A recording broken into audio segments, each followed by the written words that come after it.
Welcome back. Dr. Jenkins here for our next quick little video. This will just be one video. This is a brief lecture, and there's some of this information included in the textbook, but also it's just kind of something I've put together that I think is important to include. So off we go. Okay, so this chapter is really going to be about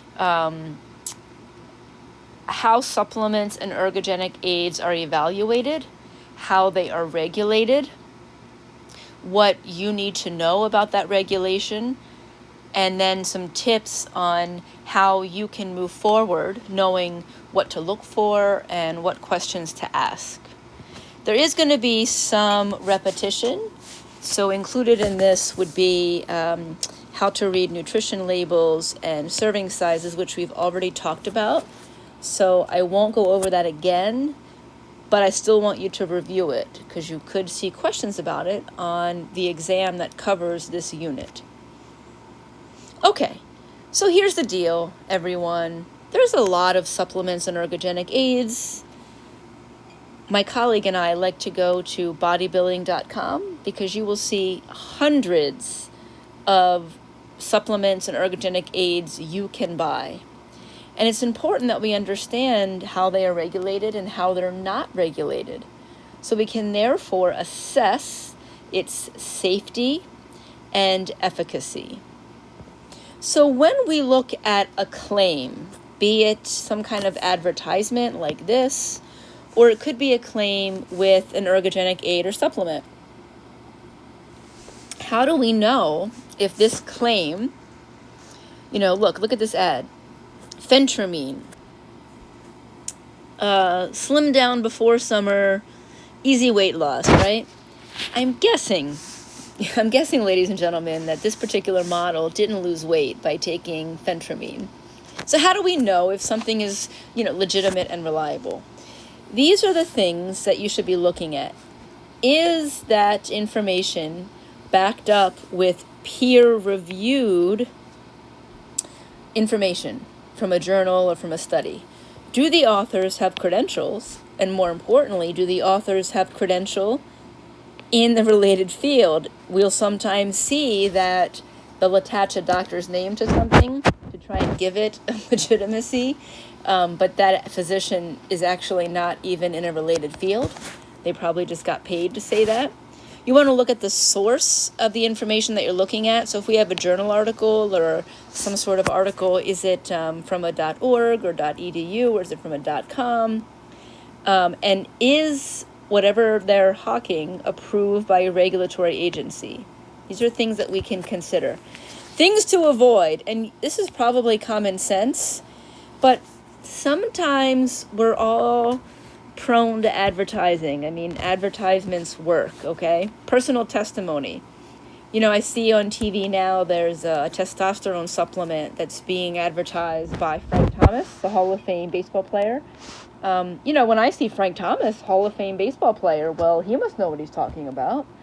Well, that's a personal testimony. He probably just got paid.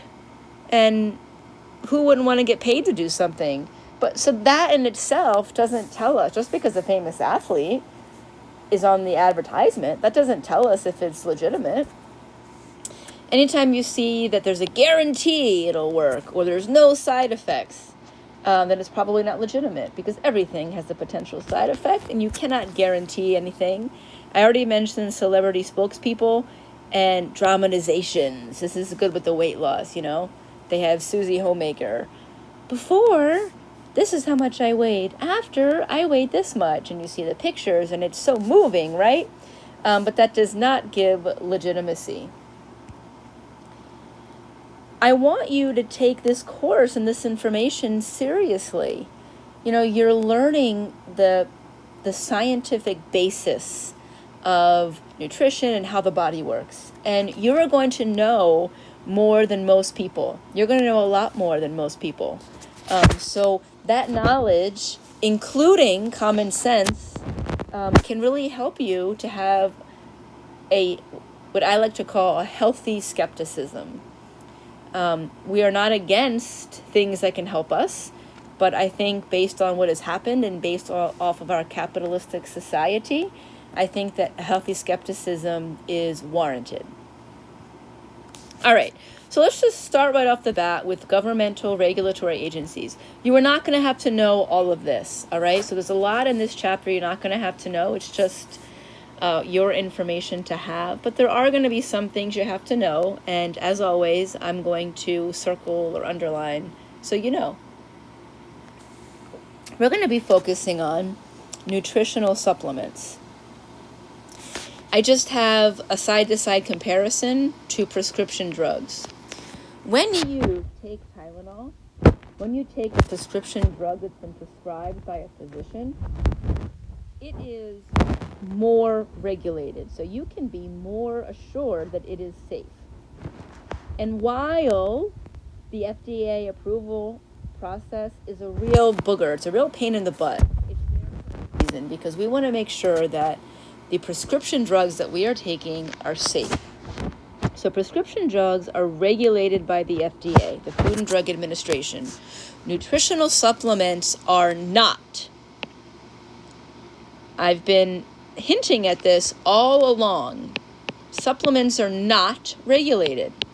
That testosterone that Frank Thomas is advertising, go to bodybuilding.com. There is no FDA regulation. So in all seriousness, that testosterone could be made in someone's basement with no oversight whatsoever. Do you want to be taking that? Even though the easy way is very tempting, we have to keep in mind there's no regulation. We can think back to the early part of the 20th century. So think when late 1800s, early 1900s. Before the FDA was a thing. And people were hawking all these things. Take this magic elixir. It will make you lose weight. It will take your toothache away. They used to put all sorts of radioactive material in toothpaste because there was no regulation. People got sick, people died. That's why the FDA exists. Okay. I want to point out, and you should know this, manufacturers of nutritional supplements have to submit information to the FDA, but there is no direct oversight by the FDA. So in other words, if you want to make some quick money, you could just come up with your own supplement in your basement. All you have to do is fill out some paperwork and then submit it to the FDA. Once they have it, they throw it in a filing cabinet. Done. So even though some manufacturers will claim, we're following the guidelines by the FDA, that doesn't mean that they're regulated. They just had to submit something, that was it.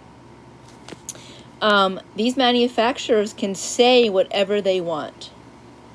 And that is different from prescription drugs. In order for a prescription drug to say this can help lower cholesterol, there have to be scientific studies that meet certain guidelines that have shown that it actually reduces cholesterol. But for nutritional supplements, they can claim whatever they want. So whatever they write on that label, they can say whatever they want without any oversight. So this means that you really need to be careful. Look at this bottom one. The safety of the product is not guaranteed. A prescription drug, because it's regulated by the FDA, they have to make sure that the manufacturing process is safe and that the product is exactly what it says it is. I mean, you can look at, pick your investigative journalism route, whether it's 2020 or Dateline or whatever. They've done studies where they've looked at supplements and they've chemically analyzed those supplements. And what they'll look at is one pill is different from the other. So 2 pills from the same container do not contain the same thing. That is not safe, ladies and gentlemen. Okay.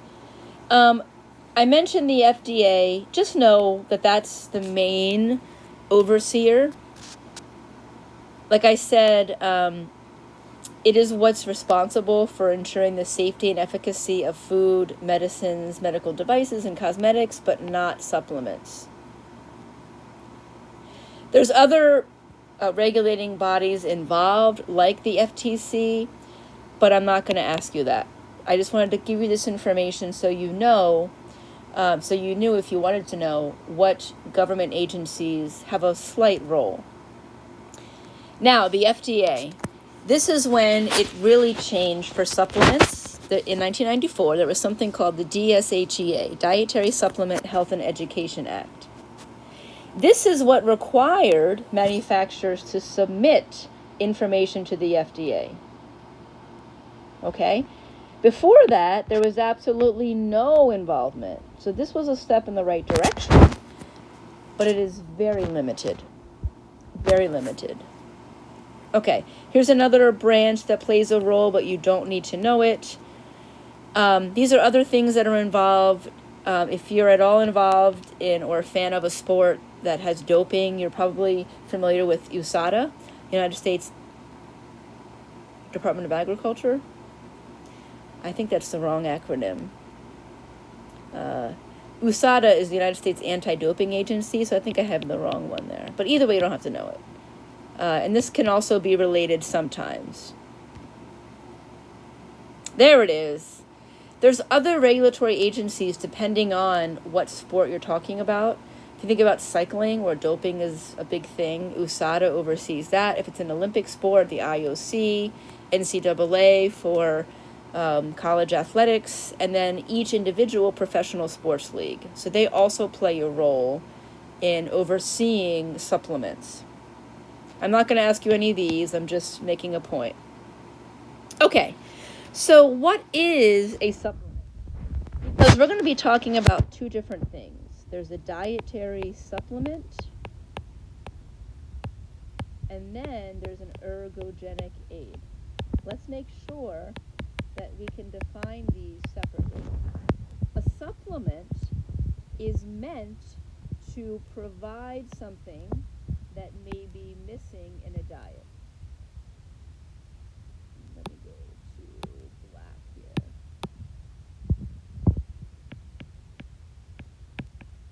So a supplement is meant to supplement, meant to add something that may be missing in a diet.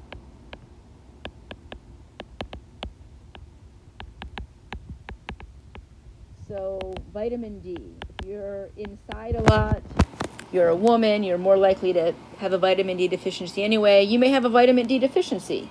So a vitamin D supplement might be something that would be reasonable for you, a supplement. It's meant to be a stand-in for something that you are not able to get through the diet.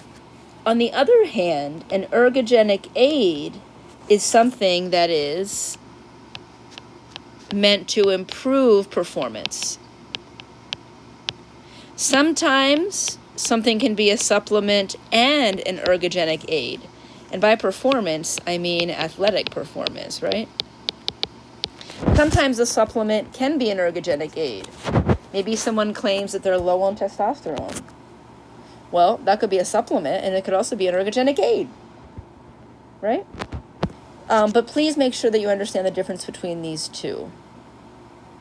All the rest of the information here is extra, but I think it's important to know what a supplement is, something to be a stand-in for what you're not able to get through your diet, versus what an ergogenic aid is, something that is specifically meant to improve your athletic performance. Okay, now we're focusing on supplements, but this discussion could also bleed over into ergogenic aids, because we would ask ourselves similar questions. For any supplement or ergogenic aid, there's always a potential risk. Okay? This is all kind of common sense, but I think it's worthwhile to still point out. You have to ensure the safety.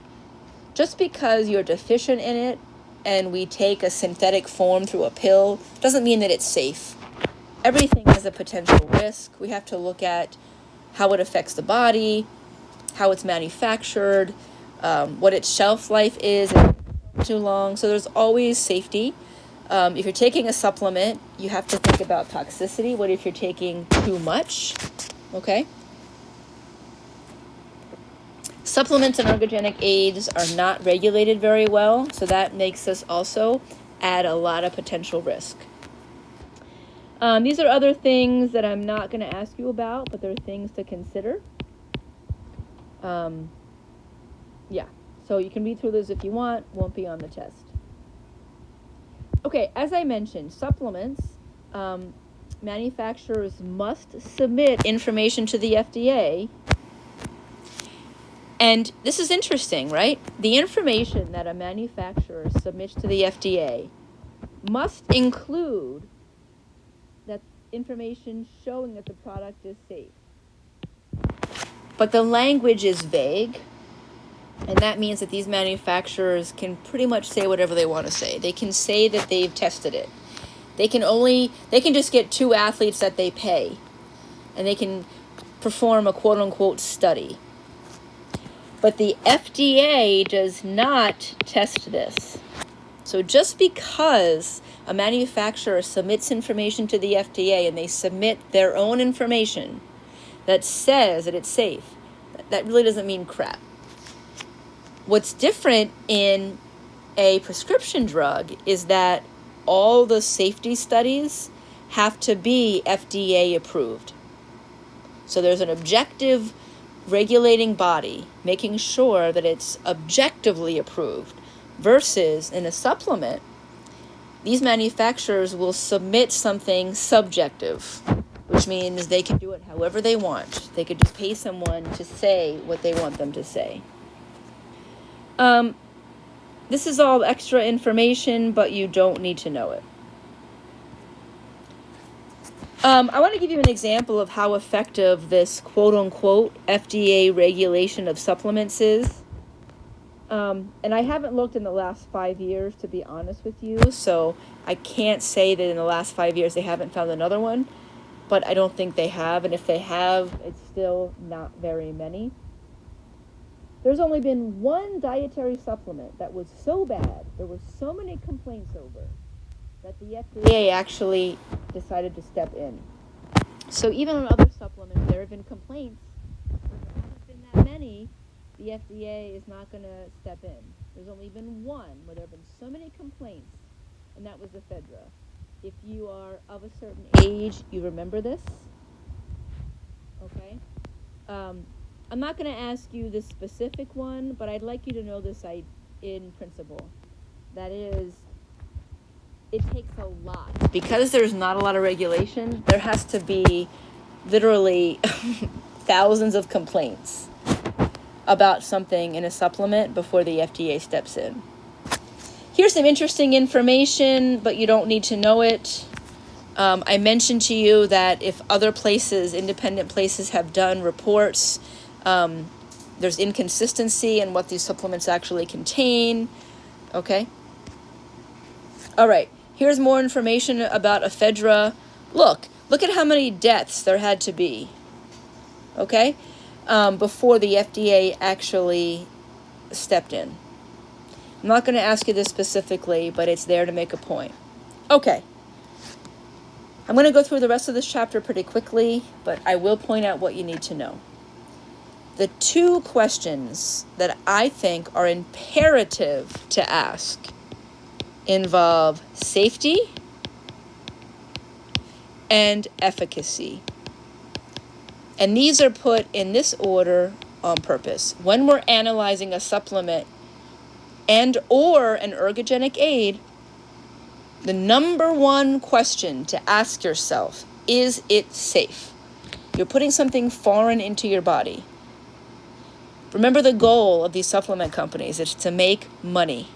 They see an opportunity to make money. You have to make sure that it is safe. Okay? And then the second question would be, well, does it actually do what it says it does? Is it effective? Okay, this information on food labels we've already covered. I'd like you to review it. If you have questions, go back to the second module we covered in this semester. Okay? But I do want to add some new stuff, and that would be nutritional claims. I am not going to ask you these specifically, but as an overall principle, I'd like you to have a listen. When it comes to the FDA and food, this is true of food. These things are not true of supplements or ergogenic aids.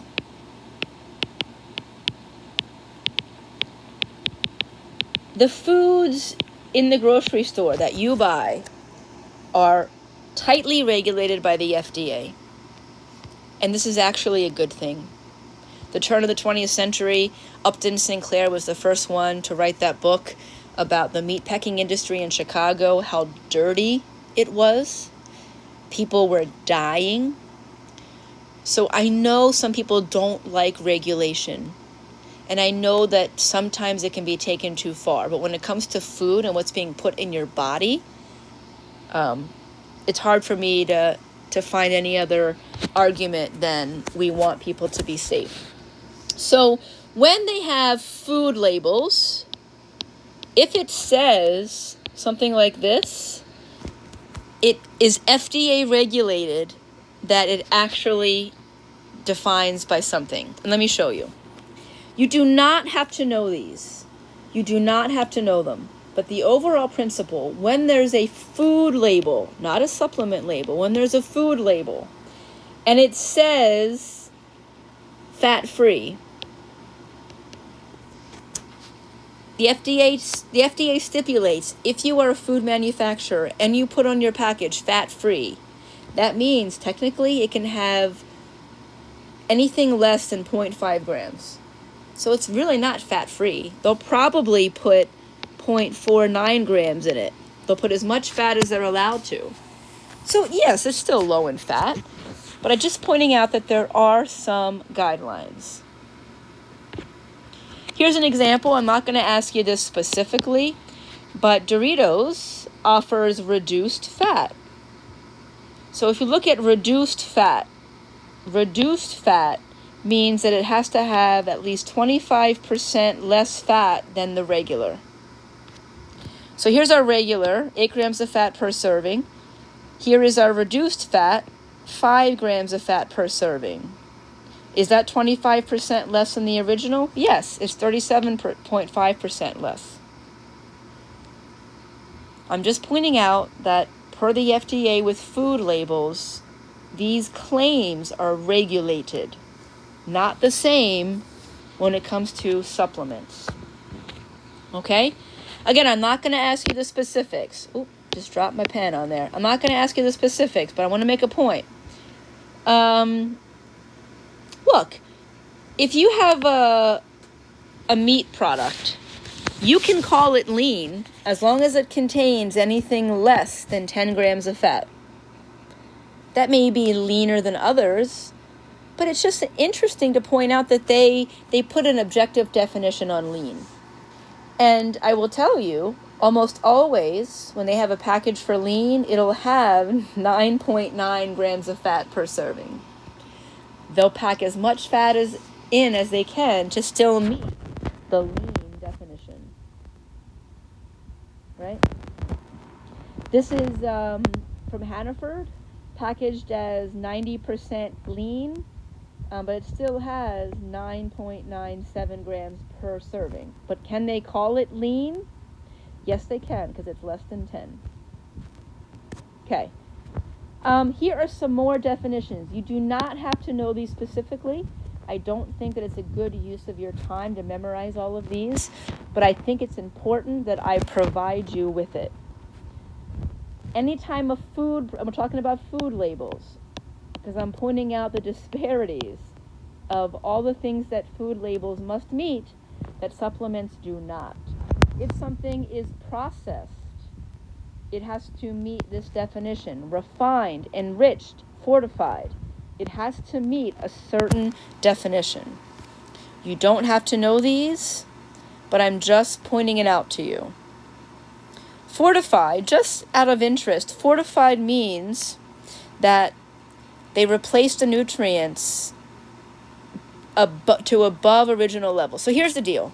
When something is processed so it can last longer in the food truck and on the shelf of the grocery store, that process takes out nutrients. And what a lot of food companies do is they add those nutrients back in. If it's enriched, they add those nutrients back in just to original levels. But if it's fortified, they add those nutrients in plus some. So it's actually adding more nutrients than what there was originally. Again, you don't have to know this, but it's just interesting. A lot of our, for example, milk, oftentimes milk is fortified with vitamin D. Why is that? Because in this culture, in the United States, we oftentimes don't get enough vitamin D. So an easy way to get that in the American diet is to add it to milk. Okay? All right. I want to talk about 3 specific claims, and I would like you to know these. Well, do I? No, I changed my mind. Don't need to know them. Because these are for food labels. But it's just another example of how food labels, because they're regulated, when it says something, you know what that something means. Versus a supplement, which can say whatever it wants. For a food label, there is a type of claim called a nutrient content. If it says high in fiber, or high in protein, or extra lean, it must meet the FDA criteria for that. That's a good thing. That means that what they're claiming is actually meeting some objective definition by an overseeing body. Health claims. If a product says it will lower cholesterol, for a food, we're talking about food, not a supplement, it has to meet the FDA approval. When it comes to a structure or function claim, which, by the way, many supplements fit into, this does not have to meet FDA approval. So you can make a structure or function claim, which is defined as something that describes how a nutrient affects the structure or function of the body, helps you burn more fat, supports a healthy immune system. These are things that fall into this type of claim, which is the only type of claim that doesn't have to meet FDA approval. Just pointing this out, but you don't have to know it. Okay, serving sizes we already talked about. Okay. So that's it, folks. A lot of this is a review, but make sure you review the information for food labels and serving sizes. The things that I asked you before, I could ask you again. But the other information, a lot of this was general, but make sure that you review what it is I asked you to know. Still important, folks. All right, have a good day.